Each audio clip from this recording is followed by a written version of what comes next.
வருகின்ற நாட்கள் அனைத்தும் நல்ல நாளாக மாறட்டும். முருகனினர்ல நிச்சயம் உங்களுடைய வேண்டுதல் நிறைவேறப் போகுது. ஆவணி மாத பௌர்ணமி அன்று எந்த முறையில் விரதம் இருந்து வழிபட்டா நமக்கு இருக்கக்கூடிய கஷ்டங்கள் நீங்கி வாழ்க்கையில் அதிர்ஷ்டம் பெருகும். பொதுவாகவே பார்த்தீங்கன்னா பௌர்ணமி நாளில் தெய்வீக சக்திகள் அதிகரித்து இருக்கக்கூடிய நாளில் எந்த ஒரு வேண்டுதலாக இருந்தாலும் முறையாக உங்கள் குலதெய்வத்திடம் வைங்க, நிச்சயம் முழு பலனும் கிடைக்குங்க.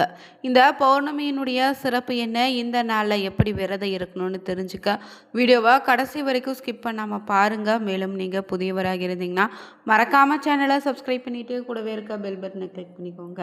தனிப்பட்ட முறையில் உங்கள் ஜாதக ரீதியாக ஏற்படக்கூடிய பிரச்சனைக்கு சரியான ஒரு பரிகாரத்திற்கோ வீடியோவில் டிஸ்கிரிப்ஷன் கீழே ஜோதிடர் நம்பர் கொடுத்துருக்கோம். அந்த நம்பருக்கு நீங்கள் கால் பண்ணி தெரிஞ்சுக்கலாம். வாங்க வீடியோக்குள்ளே போகலாம். பௌர்ணமி நாளில் பொதுவாகவே பார்த்தீங்கன்னா தெய்வீக சக்திகள் அதிகரித்து இருக்கக்கூடிய நாள். அந்த நாளில் நம்ம விரதம் இருந்து குலதெய்வத்தை மற்ற தெய்வத்தையோ இஷ்ட தெய்வத்தையோ வழிபட்டாலே நிச்சயம் வாழ்க்கையில் நல்லது நல்லபடியாக நடக்கும்னு சொல்லுவாங்க. குறிப்பாக இந்த நாளை பெண் தெய்வ வழிபாடு செய்வது அதிக பலனை தருங்க. 12 பௌர்ணமிகளை தொடர்ந்து விரதம் இருந்து வழிபட்டிங்கன்னா வாழ்க்கையில் அனைத்து விதமான ஐஸ்வர்யங்களும் நிச்சயம் நீங்கள் பெற முடியும். இந்த நாளில் செய்யக்கூடிய தெய்வ தரிசனமும் தெய்வ வழிபாட்டினுடைய சக்தி எப்போதும் அதிகங்க. அந்த வகையில் இந்த பௌர்ணமி பார்த்திங்கன்னா ஆவணி மாத பௌர்ணமியாக இருக்குது. பொதுவாகவே மற்ற நாட்களை காட்டிலும் வழிபாடுகளை விட அனைத்து மாதங்களில் வரக்கூடிய பௌர்ணமியும் அமாவாசை நாளில் செய்யக்கூடிய விசேஷமான நாட்களில் வழிபாட்டுக்கான பலனும் அதிக சக்தின்னு சொல்லுவாங்க. சந்திரனின் ஆதிக்கம் அதிகமுள்ள பௌர்ணமி நாளில் கிரிவலம் செல்வது, வீட்டில் விளக்கேற்றி வைத்து வழிபாடு செய்வதுன்னு, சத்யநாராயண பூஜை செய்வதுன்னு எப்படி நீங்கள் வழிபட்டாலோ அதன் பலன் பார்த்திங்கன்னா நிச்சயம் உங்களுக்கு 2 மடங்காக தான் கிடைக்குங்க. அது மட்டும் இல்லை, இந்த நாளில் பார்த்திங்கன்னா நிலவினுடைய நிழல் காலம் எல்லாமே தமிழர்களுக்கு விழாக்காலம்னு சொல்லலாம். இதே போல் ஒவ்வொரு மாதத்தில் வரக்கூடிய பௌர்ணமிக்கு ஒவ்வொரு சிறப்பு இருக்குங்க. பௌர்ணமி நாளில் விரதம் இருந்து வழிபாடு செய்ய தொடங்கினாலே வாழ்க்கையில் எல்லா விதமான செல்வ நலன்களும் வீடு தேடி வரும்னு சொல்லுவாங்க. அந்த வகையில் இந்த ஆவணி மாதத்தில் வரக்கூடிய பௌர்ணமி நாளில் விரதம் இருந்து வழிபட்டாலே நிச்சயம் உங்களுக்கு பார்த்திங்கன்னா பல நாட்களாக எத்தனை முயற்சி செய்தோம் தீராத கடன் பிரச்சனையில் தவிப்பவங்க அந்த பிரச்சனையிலிருந்து விடுபடலாம். பண வரவும் உங்களுக்கு அதிகரிக்கும். திருமண தடை நீங்கிடுங்க. கணவன் மனைவிக்கிடையே ஏற்படக்கூடிய பிரச்சனை நீங்கும். பிரிந்த கணவன் மனைவி ஒன்று சேர்வீங்க. வர கடனும் வசூலாகுங்க. ஒவ்வொரு கிழமையிலும் வரக்கூடிய பௌர்ணமிக்கும் பார்த்திங்கன்னா பொதுவாக ஒவ்வொரு விதமான பலன் உண்டுங்க. அந்த வகையில் இந்த ஆண்டு ஆவணி மாத பௌர்ணமி பார்த்திங்கன்னா ஆகஸ்ட் 28ஆம் தேதி வியாழக்கிழமை அமைந்திருக்கு. இந்த நாள் பார்த்திங்கன்னா ஆவணி மாதம் அவிட்டமும் சகோதர பாசத்தை போற்றக்கூடிய ரக்ஷா பந்தன் விழாக்களும் சேர்ந்த நாளில் ஆவணி பௌர்ணமி அமைந்திருப்பது கூடுதலான சிறப்பினை தேர போகுதுங்க. இந்த சந்திர பகவான் தாங்க மனோகாரகன்னு சொல்லுவாங்க. இந்த பௌர்ணமி நாளில் வழிபட்டாலே விரதம் இருந்து வழிபட்டா சிறப்பான பலன் உண்டுங்க. இந்த பௌர்ணமி நாளில் ஆதி பராசக்தி என 16 வடிவங்களில் மகா திரிபுர சுந்தரியாக அருள்பாலித்ததாக சொல்லப்படுது. அதனால் இந்த பௌர்ணமி நாளில் அம்பிகை வழிபட்டிங்கன்னா கிரக தோஷங்கள் விலகிடும். பில்லி சூன்யம் ஏவல் போன்றவற்றை நீங்கக்கூடிய அற்புத நாள். இந்த வியாழக்கிழமை பௌர்ணமி வழிபாடு செய்திங்கனாவே கலைகளில் தேர்ச்சியும் புத்தி கூர்மையும் உண்டாகும். அதிலும் குரு பகவானுக்கு உகந்த வியாழக்கிழமையில் வழிபடுவது குரு பகவானால் அதிகப்படியான நன்மைகளை ஏற்படுங்க. இந்த பௌர்ணமி நாளில் பார்த்திங்கன்னா அம்பிகைக்கு விளக்கேற்றி நெய் கலந்த சாதத்தை நெய்வேத்தியமாக படைத்து வழிபட்டிங்கன்னா சிறப்பான பலன் உண்டு. இதனால் உங்களுக்கு செல்வம் பெருகிடும். தீராத இருந்த தொல்லை நீங்கிடுங்க. கடன் பிரச்சனை விரைவில் தீர்வதற்கான வழி பிறக்கும். இந்த ஆவணி மாத பௌர்ணமி என்று மாலை நேரத்தில் விளக்கேற்றி வச்சு காயத்ரி மந்திரத்தை பாராயணம் செய்தால் நிச்சயம் வீட்டில் செல்வமும் பெருகிடும். சந்திரன் உதயமானதும் சந்திர தரிசனம் செய்துவிட்டு ஓம் கிரீம் வம் சந்திர தேவாய நமக எனும் மந்திரத்தை 3 முறை சொல்லி வழிபட்டால் நிச்சயம் மன தெளிவடைவீங்க. மனதில் இருந்து வந்த குழப்ப நிலை நீங்கோ. முடிவெடுப்பதில் ஏற்படக்கூடிய தடுமாற்றம் நீங்கி மன அமைதி பெறுவீங்க. மேலும் இந்த பார்த்திங்கன்னா ஆவணி மாத பௌர்ணமி என்று வராகி அம்மனை வழிபடுவது இன்னும் கூடுதல் பலனை தருன்னு சொல்லுவாங்க. இந்த ஆவணி மாதம் பார்த்திங்கன்னா வரக்கூடிய பௌர்ணமி என்று வராகி அம்மனை வழிபட்டிங்கன்னா தீயதை இழைக்கக்கூடிய எதிரிகளை தொல்லைகள் விலகிடுங்க. சகல சௌபாக்கியமும் உங்கள் வாழ்க்கையில் கிடைக்கும். மனதில் இருந்து வந்த கஷ்டங்கள் துன்பங்கள் யாவும் நீங்கிடுங்க. நிம்மதி பிறக்க தொடங்கும். இந்த நாளில் முக்கியமாக பார்த்திங்கன்னா வராகி அம்மனை வழிபட்டிங்கன்னா ரொம்பவே சிறப்பான ஒரு பலன் உண்டுங்க. பொதுவாகவே பார்த்திங்கன்னா பௌர்ணமி நாளில் ஆன்மீக ரீதியாக சக்தி அதிக நிறைந்த நாள். இந்த நாளில் முழு நிலவொளியானது தெய்வ சக்தியை பெருக்கி வழிபாட்டினுடைய பலனையும் நமக்கு பல மடங்கு அதிகரித்து தரக்கூடிய நாள். இந்த நாளில் மகாசக்தியின் ஒரு வடிவம் தான் இந்த ஸ்ரீ வராகி அன்னை. வழிபடுவது நிச்சயம் உங்கள் வாழ்க்கையில் இருக்கக்கூடிய தடைகளையும் தீய சக்திகளையும் நீக்கி அனைத்து விதமான நலன்களையும் தருங்க.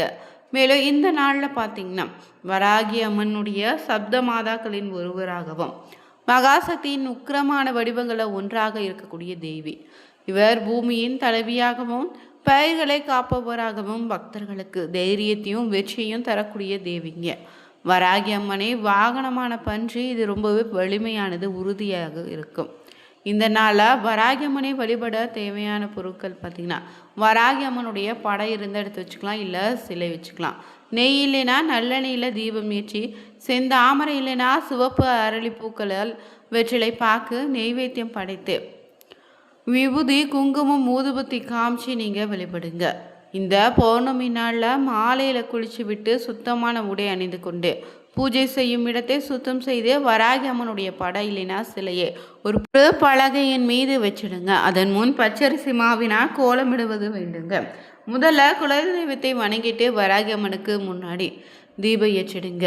நெய் தீபம் ஏற்றுவது ரொம்ப நல்லது. அம்மனுக்கு இந்த நாளில் உகந்த செந்தாமரை இல்லை சிவப்பு அரளி பூக்களை அர்ச்சனை செய்ய பயன்படுத்திக்கோங்க. அர்ச்சனை செய்யும் போது ஸ்ரீ வராகி அம்மனின் மூல மந்திரம் தெரிஞ்சால் சொல்லலாம், இல்லை போற்றுகளை சொல்லுங்க. ஓங்லீம் வராகி நமக எனும் மந்திரத்தை 108 முறை உச்சரித்து வழிபடுங்க. பிறகு பார்த்தீங்கன்னா பூசணிக்காய், சக்கரவள்ளி கிழங்கு, மிளகு கலந்த சாதம் இல்லைனா சுண்டல் போன்றவற்றை நைவேத்தியமாக படைத்து அம்மனுக்குரிய பாடல்களை பாடி வழிபடுங்க. இந்த பௌர்ணமி நாளன்று வராகி அம்மனை வழிபடுவதன் மூலம் உங்கள் வாழ்க்கையில் இருக்கக்கூடிய எதிரிகளின் தொல்லைகள் நீங்கிடும், கடன் பிரச்சனைகள் தீரும், தைரியமும் வெற்றியை அடைவீங்க. தொழில் மற்றும் வேலைகளில் ஒரு நல்ல விதமான முன்னேற்றம் ஏற்படும். பௌர்ணமி நிலவில் சக்தியோடு அம்மனின் அருளும் சேர்ந்து அனைத்து விதமான தடைகளும் விலகிடுங்க. எதிர்கள் மூலம் வரக்கூடிய தீராத பிரச்சனைகள் ஒளியும்னு சொல்லுவாங்க. இந்த ஒரு வழிபாட்டை முழு மனதோடு இந்த ஆவணி மாத பௌர்ணமி என்று செய்து பாருங்க, முழு பலனும் உங்களுக்கு கிடைக்குங்க. மேலும் இந்த பௌர்ணமி நாளை செய்யக்கூடிய ஒவ்வொரு வழிபாட்டுக்கும் சிறப்பான பலன் உண்டு. பௌர்ணமி தின நாளே அன்னை தேவி பராசக்திக்குரிய நாள். சத்திய நாராயண பூஜை செய்வது இந்த நாளில் ரொம்ப சிறப்பு. இந்த பௌர்ணமி ஒளிமயமான தினத்தில் அம்பிகைக்கு பூஜைகள் செய்து வழிபட்டிங்கன்னா தேவியின் அருள் உங்களுக்கு பரிபூரணமாக கிடைக்கும். அது மட்டும் இல்லை, இந்த பௌர்ணமி நாளில் வீட்டில் கோவிலோ விளக்கேற்றி வழிபாடு செய்திங்கன்னா சிறப்பான பலன் உண்டு. இந்த நாளில் சத்தியநாராயண பூஜை எப்படி செய்யலான்னு பார்த்தீங்கன்னா ஒவ்வொரு மாதமும் பௌர்ணமி அன்று சந்திர பகவான் உதயமாகக்கூடிய நேரத்தில் இந்த பூஜை செய்வது ரொம்பவே சிறப்புங்க. சத்தியநாராயண பூஜை என்பது நம்முடைய காக்கும் கடவுளான நாராயணுக்கு நம்ம செய்யக்கூடிய ஒரு பூஜை தான். பெருமாள் எடுத்த பல அவதாரங்களில் இந்த சத்தியநாராயண அவதாரம் உண்டுங்க. திருமணம், வீடு வாங்கும்போது, திருவிழானே எல்லாவித நல்ல காரியத்திற்கு முன்னாடி இந்த சத்தியநாராயண பூஜை நடத்தப்படுதுங்க. இந்த பூஜை செய்வதன் மூலம் எல்லா காரியங்களும் நல்லபடியாக நடக்குன்னு நம்பிக்கையோடு செய்யப்படுதுங்க. மேலும் இந்த பூஜை செய்யும்போது பார்த்திங்கன்னா வீட்டு பூஜை அறைக்கு முன்னாடி வீட்டிலும் வாசலும் கோலமிட்டு மாயிலை தோரணம் கட்டி அலங்கரிங்க. பிறகு பூஜை செய்யும் முன்னாடியே கணவன் மனைவி இருவரும் குளிச்சுட்டு சந்திரன் உதயம் ஆகக்கூடிய நேரத்தில் பூஜை செய்ய ஆரம்பிக்கணும். வீட்டு பூஜை அறையில் இருக்கக்கூடிய கடவுளுடைய சிலை படங்களுக்கு பூக்களை வைத்து விளக்கேற்ற பூஜையை தொடங்கிடுங்க. முதல்ல விநாயகர் பூஜை, நவகிரக பூஜை செய்து பின்னர் சத்தியநாராயண பூஜையை நீங்கள் செய்யலாம்.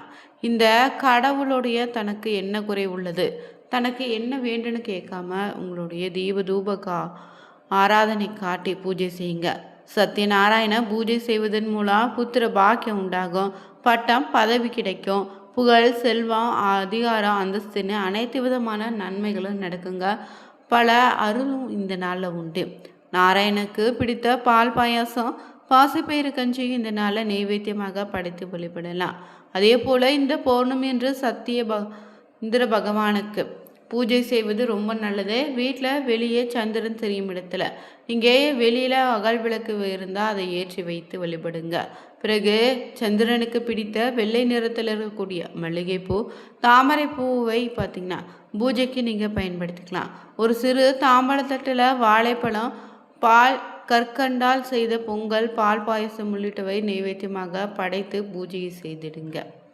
இந்த வீடியோ பதிவு பிடிச்சிருந்தால் நீங்களும் இந்த பௌர்ணமி என்று அருகில் இருக்கக்கூடிய அம்மனின் ஆலயத்திற்கு சென்று வாங்க. நிச்சயம் நல்லது நடக்கும்.